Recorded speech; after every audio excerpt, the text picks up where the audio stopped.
What is up, Dragon Ball fan? This guy's wearing the hat backwards, so it doesn't even make a difference that he's wearing the hat. We got top 32 competitor Ian Hill, fresh off of his performance from the PPG Invitational. Yes. All right, man. Talk about your experience, bro. For one, guys, if you haven't taken a look at the Team F.O.E initiative, you should go ahead and take a look at that. Go to Team F.O.E, obviously, and see how you can join our team via these benefits. Anyway, I'm gonna turn it back around now because I like my hat like that, like Ash Ketchum. So this event was pretty interesting. I was running Piccolo Han. I ended up changing the deck to where's my leader because I don't run a leader card. Playing Piccolo? SurgeKu. So I'm playing SurgeKu leader, and ultimately, I did well, but last round I misplayed. You're gonna see. Oh, you're 1 inning, huh? And I ended up going to 1 loss, 2 draws, and that bumped me out of getting into top 16. So without further ado, I'm gonna show you the leader in just a second. But I played SurgeKu, as you guys already know. Okay, so. We started off with 2 Brawly Crown of Retributions. Brawly is a card that's good for space reasons. You only needed 2 because a lot of players are learning how to play around this card as well. And it hates, you just hate to drop this card and then just give them a reason to Vegeta the crew you. To Vegeta the crew you, or Vegeta exploiting weakness and you just lose your board. So it's scary. I ran 2 Master Roshi, Force of Will. Master Roshi is also one of the 1-drops in the deck that you just want to hold on to. It's a negate. It's just a great card. It's right here. These 2 are a rival. So I ran 3 Grade 8 Son Goku. Real quick on the Roshi, would you replace those with the Bardock, the one that yes. you? Okay. Yes. So it just hit me when you said a rival. So I only. Because you didn't have the Bardocks. Ran these because I didn't have. Okay. So if I would have had the Bardocks, I would have ran those. Yep. Okay. The Grade 8 Son Goku. This card is just so strong. Insane, bro.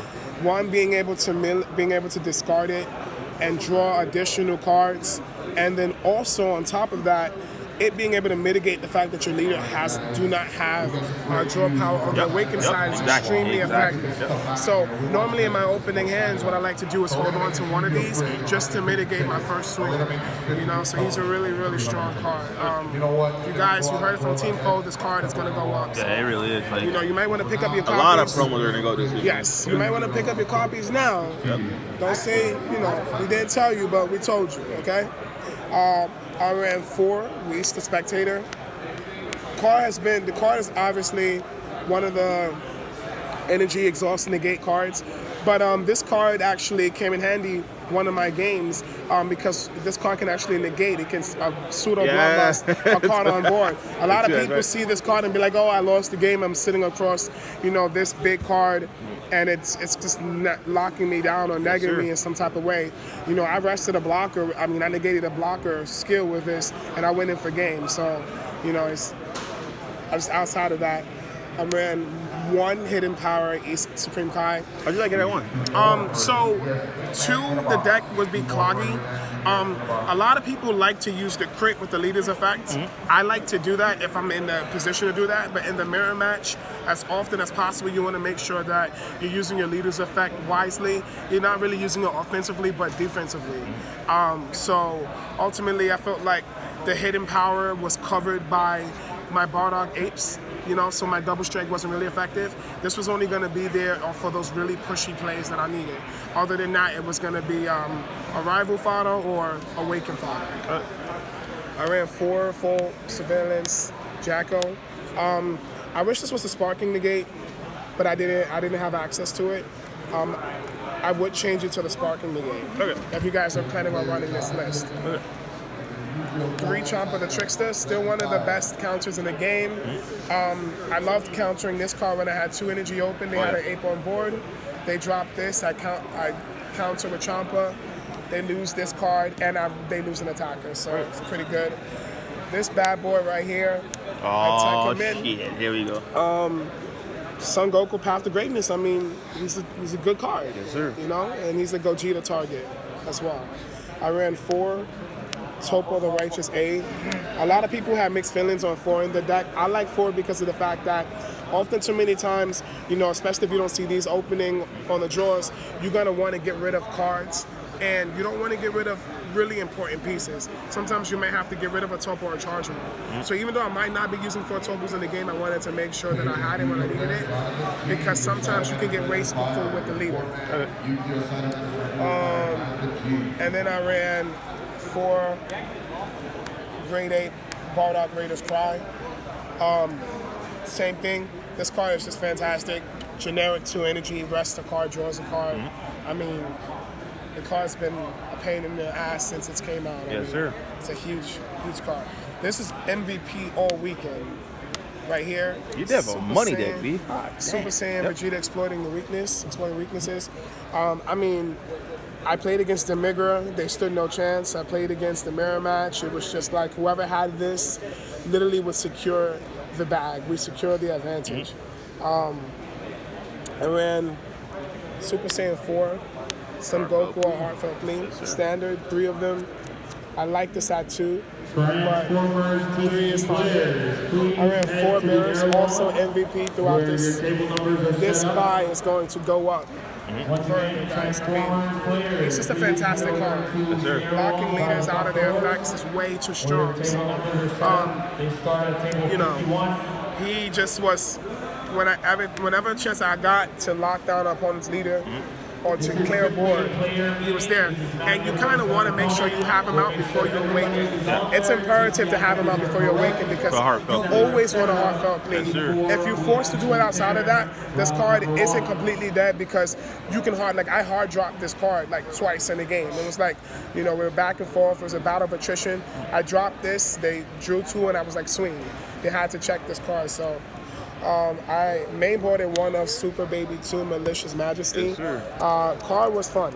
It's a fun card. I mean, I played it against the Mirror Match. I negged their entire board and their leader, and it's just like, what can you do? It's activate battle, so people can try to play around that if you don't have a board. And then they can try to negate him with their leader next turn, and then you just lose value out of that. Topo also kind of hurts it, but otherwise he's good against the Hachiyak, Boma, anything that, you know, is going to go wide. You want to make sure that you drop him. And he has Deflect, No Bloodlust, as well as Offering, so it's a strong card. 2 Gogeta 7s. That's the bad boy, this right here. That's what he's there for. Okay. Shout out to Daylon for showing in the way. Yes, Gogeta 7 is just Gogeta 7. And then I mainboarded 1 Fu, Shrouded in Mystery. The real secret, right, boys? He is the real secret. Yes, sir. I closed almost all my games out with Fu. Yes, sir. They was just free. Fu makes the opponent free. Then for my extra cards, I ran 3 False Step and Poison. Card was also MVP. Just negate, it's a bloodlust. And then 4 Senzu Beans. So that was the main deck. We went over that. I'm going to go into the sideboard. I sideboarded 2 Hidden Masteries and a Victory Strike. So the strategy against the Mirror Match was beat them with Gogeta 7. Then games 2 and 3, starve them out of resources, leave them at 7 life, allow them to 8 you and to do this against you. They swing into you, you just swing into those cards, get your pieces, Victory Strike. They can't win. It's impossible for them to deal with this card. And this was also, I played this against Boma, arrested their blockers. They can't negate him. It was over. I played that against Hachiyak. You know, they can't Hachiyak, they can't negate. You just rest their blockers. And that's just that. I played 2 Haru, you know, just a free crit. How'd you like it? Only had 2. You felt like it was right, or I felt like you needed more? No, I didn't feel like I needed more. I don't even feel like I needed any at all. Haru is a luxury. So like the biggest thing that you gotta know about sideboarding is that like this is not a necessity. This is a luxury. And that's what I teach in my Patreon. This is a luxury. And basically what this is, what this means is that I didn't necessarily need it. This was just augmentation of the sideboard. But things that you actually needed were like TN.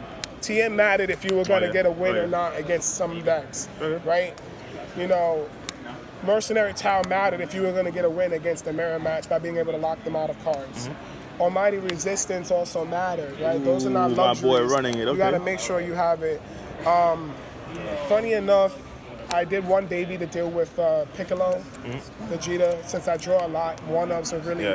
One-ofs didn't matter. You know, between my mulligan and the first 2 turns swinging with my leader, I should be able to procure at least one of these.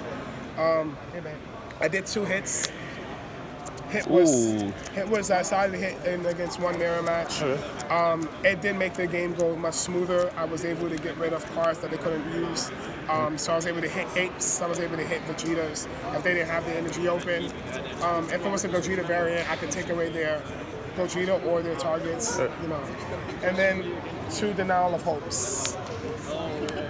Oh, geez. Yes, 2 Denial of Hope. I didn't main board the denial, but I sided it against the mirror match just so that I can make sure that I can deal with Vegeta. And that's that. So, again, guys, this is the deck profile. The changes that I would have probably made was make this into a sparking. Other than that, I think I went over kind of what the hands you were that you wanted to keep with it, right? You wanted to kind of hold on to this, at least one of those. And the mirror match, you want to hold on to a topo, maybe that. Your first energy, if you have this and this, you want to go for this, just so that you can get the yellow out the way. Turn 1, turn 2, you can drop that, and then turn 3, you can put an active energy. If you do this first, you're going to lose the energy turn 3, and that's really, really crucial to keep the energy open. Other than that, guys, thank you so much for viewing this. Want to shout out your channel, your Patreon? Shout out, yes. So, guys, if you want more in-depth tutorial on how to use the deck, on how to approach matchups, you can go ahead and subscribe at the Patreon /The Hill Twins, where we basically give you that information. Also, you can follow our YouTube channel at The Hill Twins, and our Facebook page at The Hill Twins. We go live weekly, and we use relevant meta decks and basically those hype sessions. House of hype sessions, exactly. And shout out to everyone else who did their stuff this weekend. I didn't make top cut because I misplayed. Never use this card if you only have 7 cards in drop. Because then you're going to have a 5K triple strike, a 30 triple strike beater. Doing that, And that's that. Anyway, guys, thank you for viewing this. And Team F.O.E signing up. Black Market.